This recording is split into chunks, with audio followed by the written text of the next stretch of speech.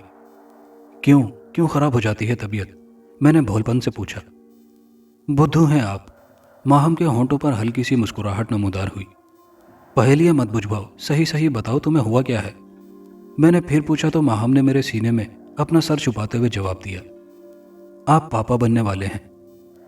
ارے میں پاپا بننے والا ہوں تو تم کیوں بیمار ہو؟ میرے منہ سے بے ساختہ نکلا، مگر جب میں نے ماہم کے جملے پر غور کیا تو میں اچھل پڑا۔ کیا سچ کہہ رہی ہو؟ میں نے تصدیق چاہی تو ماہم نے گردن ہلا کر تصدیق کی۔ ایک صبح جب میں آفس جانے کے لیے تیار ہو رہا تھا تو میں نے ماہم کو آواز لگائی۔ آ رہی ہوں، ماہم یہ کہتے ہوئے کمرے میں داخل ہوئی۔ مجھے آفس کے لیے دیر ہو رہی ہے، تم کیا کر رہی تھی؟ میں نے پوچھا۔ وہ مننے کے کپڑے الماری میں رکھ رہی تھی، ماہم نے جھجکتے ہوئے جواب دیا۔ یعنی صاحبزادے ابھی آئے نہیں اور آپ ہمیں بھول گئیں؟ میں نے ماہم کو پیار بھری نظروں سے دیکھتے ہوئے کہا تو ماہم بری طرح شرما گئی۔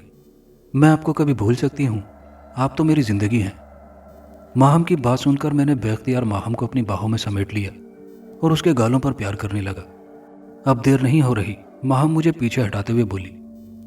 ہاں دیر تو ہو رہی ہے، آج آفس میں بہت اہم میٹنگ ہے، میں نے جواب دیا۔ پھر ماہم نے مجھے کوٹ پہنایا اور کوٹ پہناتے ہوئے کہنے لگی، آج آفرین کے ساتھ میں مارکیٹ چلی جاؤں؟ اس حالت میں تم مارکیٹ جاؤ گی؟ میں نے اس کی توجہ صحت کی جانب دلائی۔ مجھے زیادہ خریداری نہیں کرنی ہے، بس درزی کو کچھ کپڑے دینے ہیں، یہ تمام کپڑے مجھے تنگ ہو رہے ہیں۔ ٹھیک ہے مگر مارکیٹ میں زیادہ نہیں پھرنا۔ میں نے اسے اجازت دی تو ماہم اقرار میں سر ہلانے لگی اور پھر میں آفس کے لیے روانہ ہوا۔ میں اپنی زندگی سے نہایت مطمئن اور خوش تھا، خوشیاں میرے چاروں طرف رقصاں تھیں۔ آفس میں غیر ملکی وفد سے میری اہم کاروباری میٹنگ تھی، لہٰذا مجھے وقت گزرنے کا اندازہ ہی نہیں ہوا۔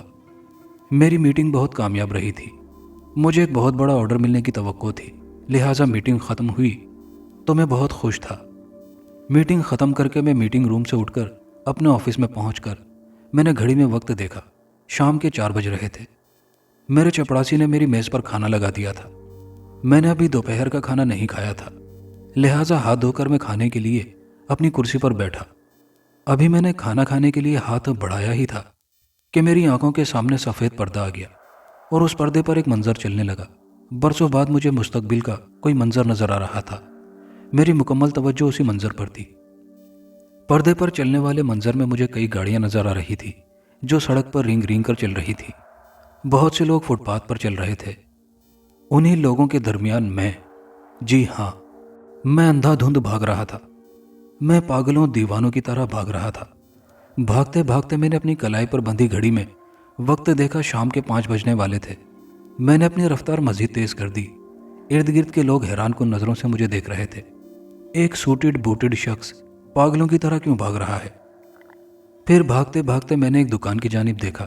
دکان پر گلابی کپڑوں میں ایک لڑکی کھڑی تھی۔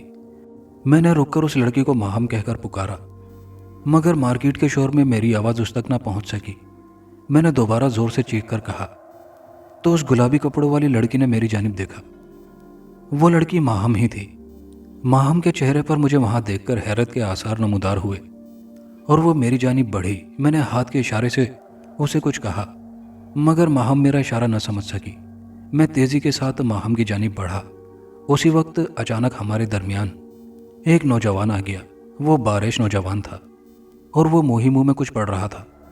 اس نے اس گرمی کے موسم میں ایک موٹی جیکٹ پہن رکھی تھی۔ اس نوجوان نے مجھ پر ایک نظر ڈالی اور دوسری نظر ماہم پر ڈالی۔ پھر اس نوجوان نے اپنا ہاتھ اپنی جیب سے نکالا۔ اس کے ہاتھ میں ایک سوئچ بٹن تھا۔ اس نوجوان نے ایک نعرہ لگایا اور سوئچ کا بٹن دبا دیا۔ بٹن دبتے ہی ایک زوردار دھماکہ ہوا اور میں ہوا میں اڑتا ہوا دور جا گرا۔ چند لمحوں کے لیے میں اپنے ہوش و حواس کھو بیٹھا۔ مجھے بہت زور کی چوٹ لگی تھی۔ میرے منہ سے ایک تیز چیخ نکل گئی۔ اچانک مجھے ماہم کا خیال آیا۔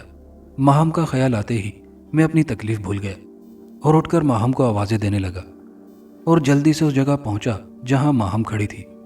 ماہم اسی جگہ اوندھے منہ زمین پر پڑی تھی۔ میں نے چیختے ہوئے ماہم کو سیدھا کیا۔ ماہم اپنے خون میں نہائی ہوئی تھی۔ اس نے ڈوبتی آنکھوں سے مجھے دیکھا۔ ماہم نے اپنا ایک ہاتھ اپنے پیٹ پر رکھا ہوا تھا۔ اس نے اپنا دوسرا خون آلود ہاتھ اٹھا کر میرے چہرے کو چھونا چاہا مگر اس کا ہاتھ بے جان ہو کر گر پڑا۔ اس کی روشن آنکھیں بے نور ہو چکی تھی۔ میں چیخ چیخ کر رونے لگا۔ اس کے ساتھ ہی میری آنکھوں کے سامنے سے منظر غائب ہو گیا اور میں حقیقت کی دنیا میں آ گیا۔ نہیں، یہ سچ نہیں ہے۔ میں اس منظر کو حقیقت نہیں بننے دوں گا۔ میں بوکھلا چکا تھا۔ میرے جسم کے تمام رونگٹے کھڑے ہو گئے۔ میرے مساموں سے پسینہ پھوٹ پڑا تھا۔ مجھے اس منظر کو حقیقت بننے سے روکنا ہوگا۔ میں بڑبڑایا، مہم آج مارکیٹ جانے والی ہے، مجھے اسے روکنا ہوگا۔ میں نے جلدی سے گھڑی دیکھی، 4 بج رہے تھے۔ بلاسٹ 5 بجے ہوگا، مجھے مہم کو روکنا چاہیے۔ میں پھر بڑبڑایا اور میں نے جلدی سے جیب میں ہاتھ ڈال کر اپنا موبائل نکالا اور مہم کو کال کرنے لگا، مگر مہم کو کال نہیں ملی۔ میں نے جھنجھلا کر موبائل پر نظر دوڑائی۔ اوہ، آج تو موبائل سگنلز بند ہیں۔ میں نے موبائل فون میز پر پھینکا اور دفتر کے فون سے گھر کا نمبر ملایا۔ ہیلو، کون؟ دوسری جانب سے ماسی کی آواز آئی۔ ہیلو، میں اسد بول رہا ہوں، جلدی سے فون ماہم بی بی کو دو۔ میں نے بے قراری سے کہا۔ صاحب، بی بی جی تو اپنی سہیلی کے ساتھ مارکیٹ گئی ہیں، ماسی نے مجھے بتایا۔ کب نکلی ماہم گھر سے؟ میں نے بے چینی سے پوچھا۔ آدھا گھنٹہ ہو گیا صاحب، ماسی نے بتایا تو میں نے فون کا ریسیور کریڈل پر پھینکا اور میز پر رکھے اپنی کار کی چابی اٹھائی اور اپنے آفس سے باہر کی جانب دوڑ لگا دی۔ مجھے اس طرح بھاگتے دیکھ کر میرے دفتر کے تمام لوگ حیران نظروں سے مجھے دیکھ رہے تھے۔ میں نے بھاگتے بھاگتے گھڑی دیکھی، 4 بج رہے تھے۔ بم بلاسٹ کا منظر جو میں نے دیکھا تھا وہ 5 بجے کا تھا۔ ابھی میرے پاس 1 گھنٹہ تھا۔ میرے آفس سے مارکیٹ کا راستہ آدھے گھنٹے کا تھا، لہٰذا میں تیزی سے بھاگتے ہوئے پارکنگ میں پہنچا اور اپنی کار میں بیٹھ کر جلدی سے کار پارکنگ سے نکالی اور انتہائی تیز رفتاری سے مارکیٹ کی جانب دوڑا دی۔ میں انتہائی تیز رفتاری کا مظاہرہ کر رہا تھا۔ کئی جگہ میری کار دوسری گاڑیوں سے ٹکراتے ہوئے بچی۔ مجھے اپنے پیچھے کئی گاڑیوں کے ڈرائیوروں کی گالیاں سنائی دی جو مجھے ہی دے رہے تھے، مگر اس وقت میرے اوپر صرف ایک ہی دھن سوار تھی۔ میں ہر حالت میں 5 بجے سے پہلے ماہم کو مارکیٹ سے لے جانا چاہتا تھا۔ مارکیٹ سے پہلے ایک جگہ ٹریفک جام تھا، مجبوراً مجھے بھی رکنا پڑا۔ میں نے انتہائی بے چینی سے گھڑی دیکھی، 4:15 بج چکے تھے، صرف پون گھنٹہ باقی رہ گیا تھا۔ میری بے چینی عروج پر تھی۔ مجھے ایسے لگ رہا تھا جیسے کوئی میرے دل کو اپنی مٹھی میں لے کر مسل رہا ہو۔ چند منٹ کا انتظار میرے لیے قیامت بن گیا تھا۔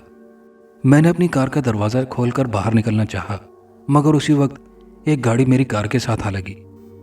اب میرے لیے دروازہ کھولنا ممکن ہی نہ تھا۔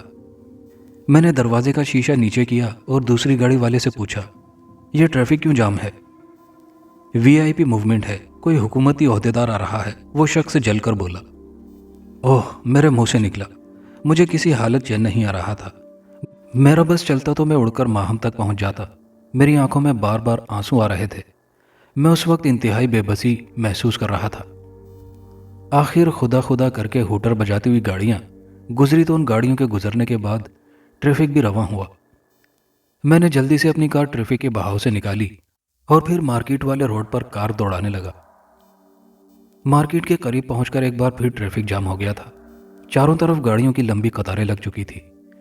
ٹریفک کی آواز اور لوگوں کا شور فضا کو بوجھل کر رہا تھا۔ میں نے گھڑی میں وقت دیکھا، 5 بجنے والے تھے۔ اس سے پہلے کہ کوئی گاڑی میری کار کے برابر آ کر لگتی اور میری کار کا دروازہ بند ہو جاتا، میں نے جلدی سے اپنی کار کا دروازہ کھولا اور کار سے باہر چھلانگ لگا دی۔ کار سے باہر نکلتے ہی میں مارکیٹ کی جانب دوڑا۔ مجھے کسی بات کا ہوش نہ تھا۔ میں دیوانہ وار بھاگا جا رہا تھا۔ لوگ حیرت سے مجھے دیکھ رہے تھے، مگر مجھے کسی کی پرواہ نہ تھی۔ میں جلد از جلد درزی کی دکان پر پہنچ جانا چاہتا تھا جہاں ماہم کھڑی تھی۔ میں بے تحاشا بھاگ رہا تھا۔ میرا کوٹ اور میری ٹائی میرے بھاگنے کی وجہ سے عجیب انداز میں اڑ رہے تھے۔ میں عجیب مزے کا خیز لگ رہا تھا، مگر مجھے کوئی پرواہ نہ تھی۔ میں بھاگتے بھاگتے درزی کی دکان کے سامنے پہنچا۔ درزی کی دکان پر گلابی کپڑوں میں ماہم کھڑی تھی۔ وہ درزی سے بات کر رہی تھی۔ میں نے زور سے ماہم کو پکارا، مگر ٹریفک اور لوگوں کے شور میں میری آواز دب گئی۔ میں نے اپنے پھیپھڑوں کی پوری طاقت کا استعمال کر کے ماہم کو پکارا۔ میری آواز ماہم تک پہنچ گئی۔ میری آواز سن کر ماہم نے مڑ کر میری جانب دیکھا۔ اس کے چہرے پر مجھے وہاں دیکھ کر حیرت کے آثار نمودار ہوئے۔ وہ میری جانب بڑھی۔ میں نے ہاتھ کے اشارے سے اسے دکان سے دور جانے کا کہا، مگر وہ میرا اشارہ نہ سمجھی تھی، تو میں تیزی کے ساتھ ماہم کی جانب لپکا۔ ماہم بھی میری جانب بڑھی۔ ٹھیک اسی وقت میں نے ایک بارش نوجوان کو دیکھا جو تیزی کے ساتھ ہماری جانب بڑھ رہا تھا۔ اس نے ایک نظر مجھ پر ڈالی اور دوسری نظر ماہم پر ڈالی۔ یہی ہے خودکش بمبار، میرے دماغ نے مجھے متنبع کیا۔ اسی وقت نوجوان نے ایک نعرہ بلند کیا۔ میں نے نعرہ سنتے ہی ایک لمبی چھلانگ لگائی تاکہ ماہم تک پہنچ سکوں، مگر یہ ہو نہ سکا اور ایک زوردار دھماکے کی آواز بلند ہوئی اور پھر میں اچھل کر دور روڈ پر جا گرا۔ میرا سر پوری قوت سے پکے روڈ سے ٹکرایا تھا۔ مجھے ایسا لگا جیسے میرے سر کے ہزاروں ٹکڑے ہو گئے ہوں۔ میری آنکھوں کے سامنے اندھیرا چھانے لگا تھا۔ مجھے ایسا لگا جیسے زندگی نے میرا ساتھ چھوڑ دیا ہو، اور پھر میرا ذہن تاریکی میں ڈوبتا چلا گیا۔ مجھے ایسا لگا جیسے میں زندہ ہی قبر میں اتار دیا گیا ہوں، مگر پھر میری واپسی ہوش کی دنیا میں ہوئی۔ میں جلدی سے اٹھا، میرے سر میں درد کے دھماکے ہو رہے تھے۔ میرا چہرہ میرے اپنے خون سے تر تھا، مگر مجھے کسی چیز کی پرواہ نہیں تھی۔ میں جلدی سے اپنی جگہ سے اٹھا اور ماہم کی جانب لپکا۔ ماہم اوندھے منہ فٹ پاتھ پر پڑی تھی۔ چاروں جانب سے آہو بکا کی آوازیں بلند ہو رہی تھی۔ ایمبولینس کا سائرن چیخ رہا تھا۔ ہر طرف ایک افراتفری کا عالم تھا۔ سینکڑوں زخمی درد سے کراہ رہے تھے۔ روڈ پر ہر طرف لاشیں اور خون پھیلا ہوا تھا۔ میں اٹھ کر تیزی کے ساتھ ماہم کی جانب بڑھا اور ماہم کے پاس بیٹھ کر میں نے ماہم کو سیدھا کیا اور اس کا سر اپنی گود میں رکھ لیا۔ ماہم کا چہرہ اور کپڑے اس کے اپنے خون سے سرخ ہو رہے تھے۔ اس کا ایک ہاتھ اس کے اپنے پیٹ پر تھا۔ ماہم نے ڈوبتی آنکھوں سے مجھے دیکھا اور اپنا دوسرا خون آلود ہاتھ اٹھا کر میرے چہرے کو چھونا چاہا، مگر موت کے فرشتے نے اسے اتنی مہلت نہ دی۔ اس کا ہاتھ بے جان ہو کر نیچے گر پڑا تھا۔ اس کی آنکھوں سے زندگی کی رمق ختم ہو چکی تھی۔ اس کی بے نور آنکھیں مجھ پر جمی ہوئی تھی، جیسا کہ مجھ سے شکوہ کر رہی ہو کہ تمہیں تو سب کچھ معلوم ہو گیا تھا، پھر تم مجھے کیوں نہیں بچا سکے؟ قسمت کے سامنے سب بے بس ہو جاتے ہیں۔ میں بھی ایک مجبور انسان ثابت ہوا تھا۔ حالانکہ یہ منظر میں نے 1 گھنٹہ قبل ہی دیکھ لیا تھا، مگر میں کچھ بھی نہیں کر سکا تھا۔ قدرت کے سامنے ہم سب بے بس اور مجبور ہیں۔ جو قدرت نے ہماری قسمت میں لکھ دیا ہے وہ ہر حالت میں پورا ہوگا۔ پچھلا 1 گھنٹہ میں نے کس اذیت میں گزارا، اس کا حال کوئی میرے دل سے پوچھے۔ مستقبل کے دردناک واقعات کا پہلے سے معلوم ہو جانا کتنا اذیت ناک ہوتا ہے، آج مجھے اس کا صحیح اندازہ ہوا تھا۔ آج مجھے اندازہ ہوا تھا کہ مما کو میری پیشن گوئیوں سے کتنی تکلیف ہوتی ہوگی۔ مما کی بد دعا نے مجھ سے بدلہ لے لیا۔ کاش میں بھی ایک عام انسان ہوتا جسے اگلے لمحے کا بھی پتہ نہیں ہوتا۔ میرے منہ سے وحشیانہ چیخیں نکلنے لگی۔ میں فٹ پاتھ پر پچھاڑے کھانے لگا تھا۔ ماہم کا بے جان وجود میری گود میں تھا۔ ماہم میری زندگی، میری بیوی، جس نے میرے ہاتھوں میں دم توڑا، اور میں کچھ نہیں کر سکا۔ میں نے زور سے ماہم کو پکارا اور پھر بے ہوش ہو کر ماہم کے برابر ہی گر پڑا۔ پتہ نہیں کتنے مہینے، کتنے سال گزر گئے، میں زندہ ہوں مگر زندوں میں نہیں ہوں۔ کبھی عالم ہوش میں ہوتا ہوں تو سب سمجھ آتی ہے، اور جب عالم دیوانگی میں چلا جاتا ہوں تو قدرت کے اسرار کے سارے حجابات اٹھ جاتے ہیں۔ مستقبل میرے سامنے آ جاتا ہے، مگر اب میری زبان بند کر دی گئی ہے۔ میں کسی کو کچھ بتانے سے قاصر ہوں۔ سب میری باتوں کو دیوانے کی بڑھ سمجھتے ہیں۔ میری زندگی عالم ہوش اور عالم دیوانگی میں سفر کر رہی ہے۔ ہوش میں ہوتا ہوں تو اس دنیا میں ہوتا ہوں، اور جب دیوانگی کی حالت میں ہوتا ہوں تو ایک نامعلوم عالم میں چلا جاتا ہوں۔ سیانے کہتے ہیں کہ قبر بھی ایک عالم نامعلوم ہے، لہٰذا میرا قبر میں آنے جانے کا سلسلہ جاری ہے۔ میں عنکبوت کے ایسے جال میں پھنس چکا ہوں جہاں نہ زندگی ہے اور نہ ہی وہاں موت آتی ہے۔ نہ جانے مجھے یہ سزا اور کب تک بھگتنی ہوگی۔ دوستو، یہاں کہانی اپنے اختتام کو پہنچی۔ کہانی سے متعلق کامنٹ باکس میں اپنی رائے کا اظہار ضرور کیجیے گا، اور ویڈیو اچھی لگی ہو تو لائک شیئر ضرور کیجیے گا۔ شکریہ۔